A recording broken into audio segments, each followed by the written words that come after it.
Hello. Today, I'll show you how to use a template for automated invoice processing. First, authorize the Gmail trigger, which will activate whenever a new email arrives.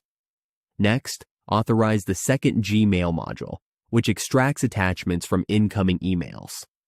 Now, copy the Google Sheet where invoice data will be automatically recorded. Delete the sample data, return to the scenario, and authorize Google Sheets by selecting the copied file. All variables are already set for you.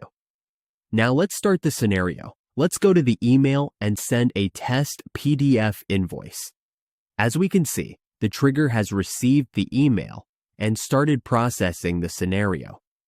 Let's wait for it to complete, and I'll explain how it works.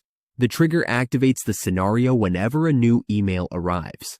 The filter ensures the execution continues only if the email contains a PDF attachment. Get attachment downloads the file from your email. Next, we convert the document to text for AI processing. We extract the invoice text. Then, we send it to AI and receive a structured data response. The extracted data is sent to our Google Sheet. Let's check our sheet. And here it is. Our invoice data is successfully recorded. Now you can deploy the scenario and it will run fully autonomously, processing all incoming invoices. Thank you for watching.